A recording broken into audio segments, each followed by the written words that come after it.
Seguramente este problema que vamos a ver ahora es algo muy rutinario en su vida y que seguramente lo han escuchado oír o lo han hablado varias veces a pesar de que creen desconocerlo. ¿Quién no ha dicho he tenido un derrame cerebral o ha tenido un infarto cerebral y lo ha escuchado decir de alguna persona cercana? De eso vamos a hablar el día de hoy. Así es, y generalmente se suelen usar estas palabras intercambiables, ¿no? Como derrame, infarto, pero en realidad, ¿cuál es el nombre clínico de estas enfermedades, estas condiciones? Porque también aparecen palabras como arritmias, ¿no? Como de repente trombosis o cosas así. Entonces, justamente es importante poder saber y conocer de este tipo o estas diferentes condiciones para poder saber con exactitud cuál vendría a ser el diagnóstico que podríamos tener o en todo caso de lo que estamos hablando, ¿no?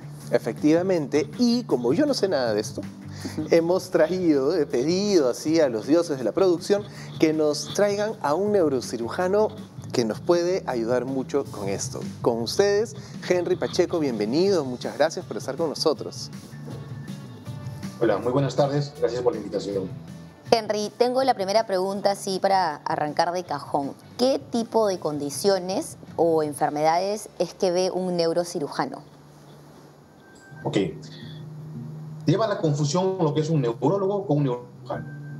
El neurocirujano se encarga del diagnóstico y el manejo o tratamiento de enfermedades tanto del cerebro como la columna, o sea, el manejo quirúrgico. En cambio, el neurólogo se encarga del manejo clínico, observación, seguimiento, procedimientos no invasivos, medicación. En cambio, el neurocirujano lo resuelve las patologías quirúrgicamente, operándolo. Ya, perfecto. Y Henry, el neurocirujano, al ser un médico cirujano, porque opera, y como tú bien has dicho, se diferencia del neurólogo que es clínico, en las enfermedades cerebrovasculares, ¿qué tipo de patologías son las que tú manejas, las que tú intervienes quirúrgicamente? Okay.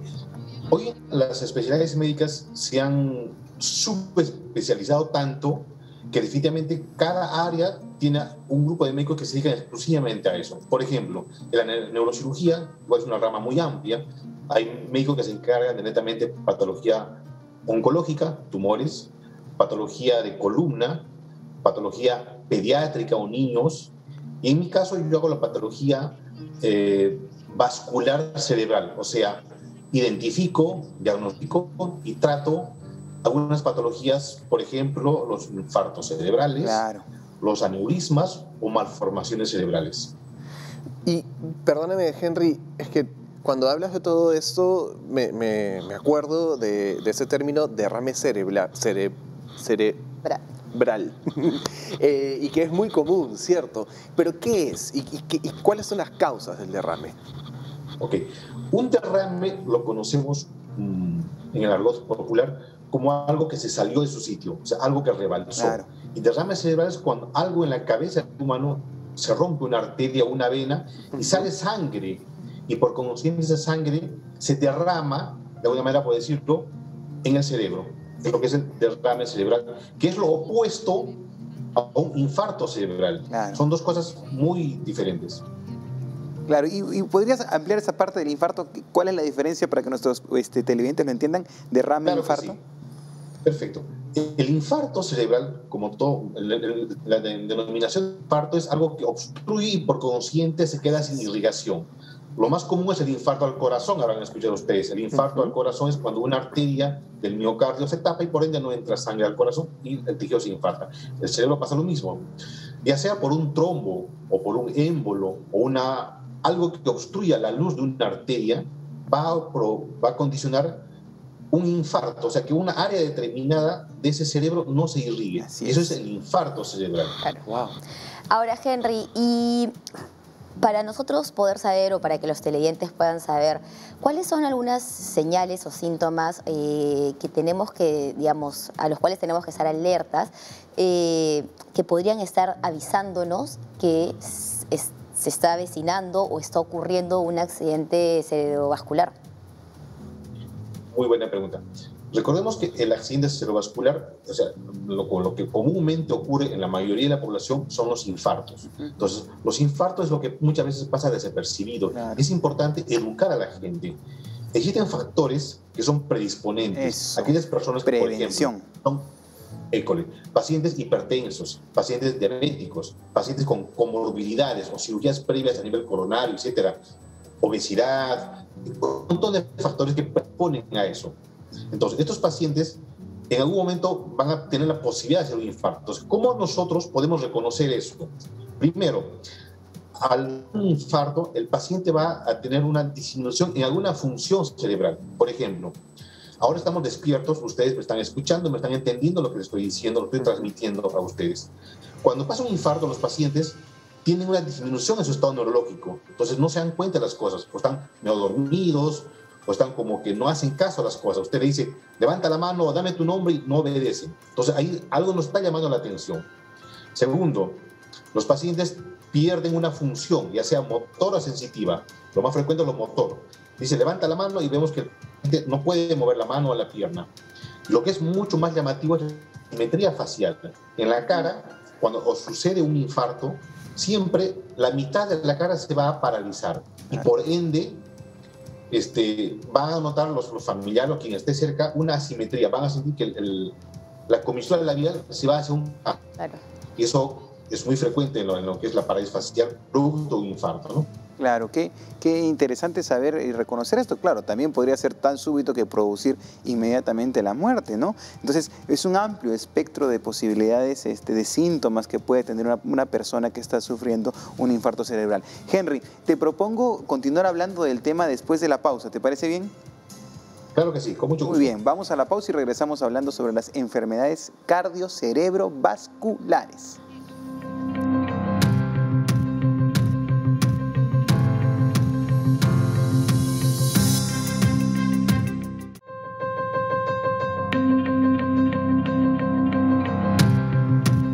Estamos hoy conversando sobre los accidentes cerebrocardiovasculares, que es un tema que, como bien dijimos en el primer bloque, es bastante común y hay que saber poder identificarlos y también saber qué hacer al respecto, ¿no? Porque ¿qué pasa si de repente no nos está pasando a nosotros, pero estamos frente a alguien que le está pasando, ¿no? Efectivamente, y para seguir hablando de este tema, tenemos a Henry Pacheco con nosotros aún aquí, ¿sí? Ahí está Henry. Henry, yo tengo una pregunta que creo que es importante que todos tengamos en cuenta, ¿no? Tú has hablado de cuáles son los indicadores para reconocer que podríamos estar pasando por un accidente cerebro-cardiovascular. Pero yo puedo reconocer eso en mí. Si yo estoy frente a una persona que está pasando por ese accidente, ¿qué debo hacer? ¿Existen primeros auxilios? ¿Debo gritar? De repente, no sé, Roberto dijo que es una opción. ¿Qué tengo que hacer? Lo primero es mantener la calma. Claro. La educación es muy importante en esto. Una vez identificado esa señal, ese signo de alarma que estamos viendo en el paciente, ¿no? Evidenciando, lo que hay que hacer es, recordemos, es una emergencia absoluta. O sea, es tal cual el corazón, es muy importante ir a un centro médico, clínica, para lo más pronto posible. Pero mientras tanto, ¿qué hacer? Tenemos que recostar al paciente en una superficie dura o al suelo, tratar de despojar de alguna prenda que pueda estar sujetando el pecho o algo que tenga muy ajustado. Tenemos que, si el paciente puede, esto puede suceder si está ingiriendo un alimento o bebiendo, girar la cabeza al costado, evitar que el paciente, porque si puede vomitar, se puede aspirar. Eso lo puede matar al paciente inclusive. Claro, entonces, girar la cabeza hacia un costado para que si vomitas el paciente se vaya al exterior suelo y no se ingresa a la vía pulmonar. Eso es lo más importante. Y obviamente llamada telefónica para que acuda ya sea una ambulancia de inmediato o acude nosotros a un centro médico lo más pronto posible.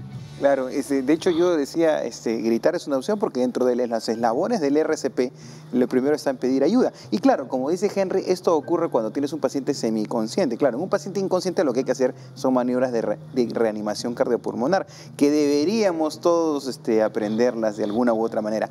Henry, y hay términos usados comúnmente, ¿no? Trombosis, infarto, aneurisma, ¿no? ¿Cuál es la diferencia entre ellos? Porque claro, a una persona le pasa algo y dice, ¿qué fue? ¿Una trombosis? Y a veces muchas personas utilizan el término sin conocerlo. ¿Puedes ahondar un poco en el tema? Claro que sí.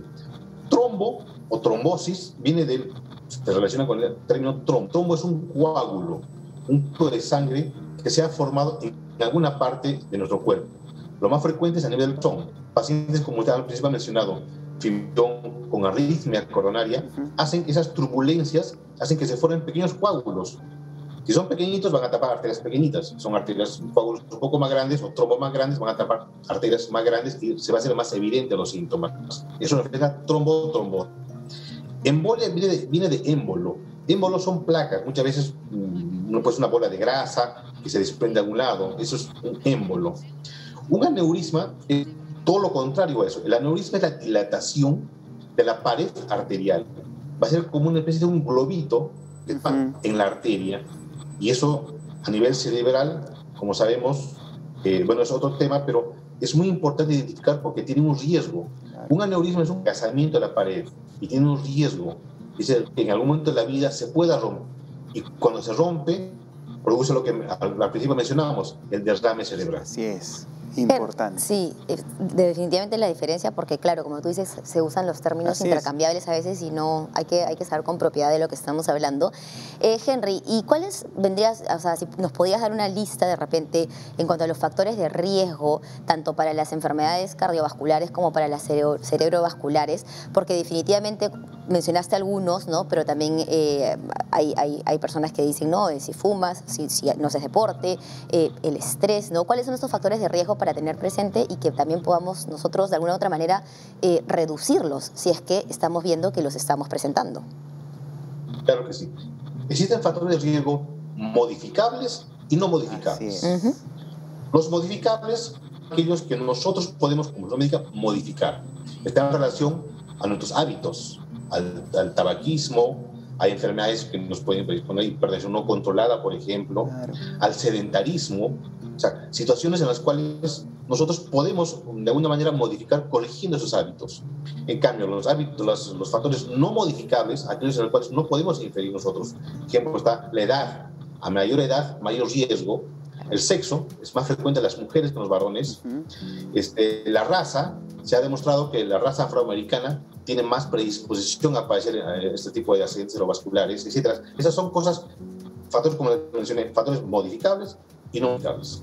Claro, qué importante, porque yo recuerdo siempre haber asistido algunas veces a algún congreso cuando no era pediatra todavía y estudiaba solamente medicina, de enfermedades cardiovasculares y justamente hablaban que el 70% de los factores son modificables, ¿no? Pero nos enfrascábamos pues en descubrir la pastilla mágica, el medicamento mágico, cuando si pudiéramos transformar los factores modificables bajaríamos un montón nuestro riesgo, Henry. Henry, y una pregunta, a ver, existe mucho el mito de si mi papá tuvo un aneurisma, yo me tengo que hacer una resonancia, una tomografía para saber si lo tengo, me lo tengo que hacer todos los años. Cuéntanos algo al respecto. Claro que sí. No está demostrado hereditario. Y tenemos que diferenciar acá lo que es congénito y lo que es hereditario, lo que es genético. Son cosas muy diferentes. Aquí el hereditario es lo que vamos a heredar. Heredamos algunos factores físicos, los ojos, el color del cabello, el carácter. Esas cosas podemos heredar de nuestros papás. En lo que respecta al aneurisma, como es un factor netamente genético, es una alteración en los genes que van a condicionar ese adelgazamiento en la pared arterial. O sea, no es que si mi abuelo tuvo, mi papá tuvo, yo voy a tener necesariamente, obligatoriamente. No está demostrado todavía que sea hereditario, pero sí es algo genético. Buena distinción. Así es, súper importante. Entonces, no hacerse tomografías y resonancias a cada rato como para poder descartarlo. No tendría ningún sentido, como bien dice Henry, porque en verdad, si tu papá lo tuvo, no necesariamente lo vas a tener tú. Exacto. Entonces, a mí me suena que termina siendo algo de responsabilidad en el cuidado, ¿no? En la prevención, ¿cierto? Bueno, Henry, miles de gracias por toda esta información que a mí, que yo no conozco mucho de esto, me ha ampliado las ideas. Espero que te podamos volver a tener aquí en el programa próximamente. Con mucho gusto. Muchas gracias por la invitación. Espero haber contribuido algo con la... Gracias, Henry. Miren, es importantísimo porque yo tengo muchos amigos que se preocupan mucho porque, claro, esta es una enfermedad que te puede matar. O sea, vas a un chequeo por un dolor de cabeza y encuentran que tienes una malformación, ¿no? o al otro lado, ¿no? Si te duele mucho la cabeza, capaz tienes un tumor cerebral o un aneurisma, tienes que chequear, ¿no? Entonces, ese es el problema, ¿no? La medicina no es enfermedades, es enfermo. Los médicos no vemos enfermedades. No es A más A, es 2A. No, en la medicina no es así.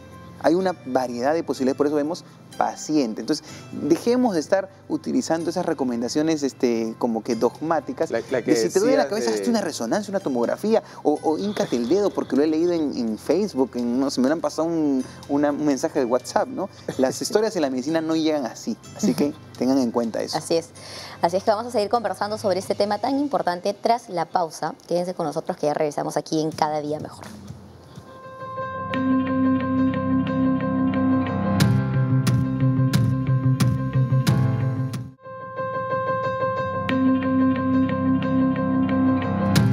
Conversábamos en la pausa y porque a mí me da mucha curiosidad y claro, es importante, como decía Roberto, que nos hagamos pruebas, sí, el chequeo anual, etcétera, pero no solo porque el amigo toma aspirina, hay que tomar aspirina, porque nos dolió la cabeza, entrar en pánico. Siempre hay que ir al especialista, si nos vamos a hacer pruebas, que sea guiado, por favor. Es correcto. Y de hecho, si es que algo vamos a copiar de la persona de al lado, es quizás, si ha cambiado sus hábitos, cambiarlos también, ¿no? Tomar más agua, hacer más ejercicio, dormir mejor, que es sumamente importante y es algo que no se le da la importancia del caso.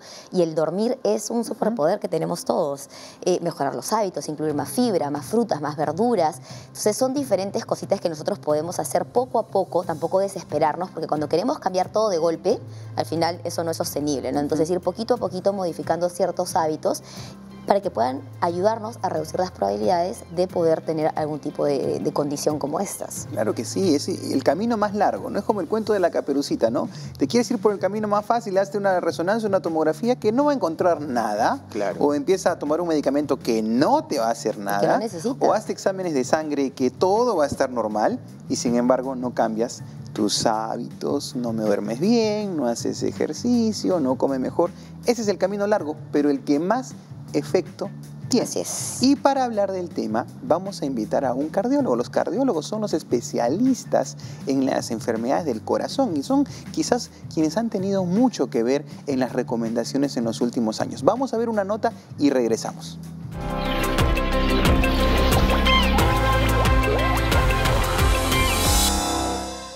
Bueno, una enfermedad cardiovascular es, como su nombre lo dice, una enfermedad o varias enfermedades en general que tienen arraigo a nivel del corazón propiamente, y vascular viene de vasos, o sea, viene de arterias y venas. Entonces podemos tener enfermedades propiamente del corazón, y hay muchas de diferentes tipos, luego enfermedades arteriales propiamente y enfermedades venosas también, ¿no?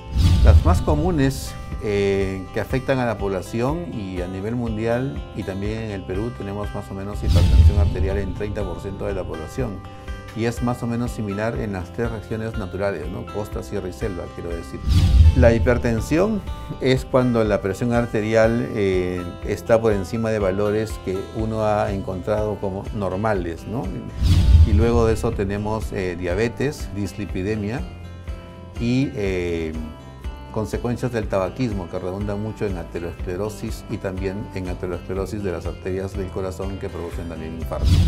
Exámenes del corazón que hay que hacer empiezan sencillamente desde un electrocardiograma, que es lo más simple que hay, que es un examen superficial sobre el cuerpo del paciente, que nos va a decir de manera básica cómo están los latidos del corazón y a través de ellos extrapolar si hay alguna alteración de estructuras cardíacas, ¿no? Llámese paredes del corazón o válvulas del corazón. Pero luego uno tiene que profundizar más dependiendo de lo que el paciente tenga como antecedentes. Puede usar un ecocardiograma, que es una ecografía del corazón, puede hacer un estudio de Holter, que es un electrocardiograma pero de todo un día, si es que uno busca arritmias, por ejemplo. Puede hacer un estudio de MAPA. El MAPA en este caso es una sigla que significa monitoreo ambulatorio de la presión arterial, y se evalúa en pacientes que tienen sospecha de hipertensión o si ya son hipertensos, para ver cómo responden en el tratamiento. Hemos estado conversando de hipertensión, de diabetes, de tabaco, de dislipidemia, Y esos son los 4 factores de riesgo más grandes modificables, es decir, que van al médico o el mismo paciente se los puede corregir. Pero hay un quinto factor que cierra la mano de factores de riesgo grandes, que es el genético, el cual uno lo trae de fábrica y ya no lo puede cambiar. Eso queda así y sobre ese factor solamente queda esperar que no pase nada, o en todo caso prevenir que ello no suceda, ¿no? Básicamente el estilo de vida debe ser saludable. ¿Pero qué significa saludable? Significa mantenerse siempre activo, significa mantenerse siempre con un peso adecuado, significa comer bajo de sal, bajo de grasa, predominantemente con vegetales. A ello hay que agregarle pues el ejercicio, ¿no?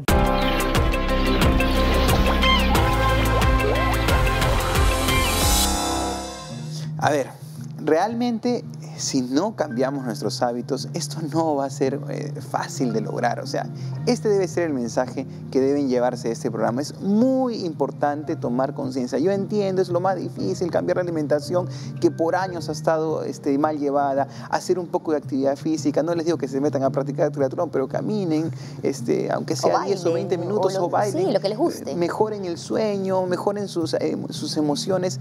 Eso, señora, señor, va a tener más impacto en su salud. Así es. Y también otra cosa importante para recordarles y que va a tener un impacto también en su salud es que nos sigan en redes y nos cuenten de qué cosa quieren que hablemos que va a ayudar a mejorar su salud. Temas, si tienen dudas, preguntas, así es que nos pueden seguir en nuestras redes y acuérdense que también ahora estamos en YouTube. Así es. Así es que nos pueden seguir por ahí, nos pueden ver los programas por ahí.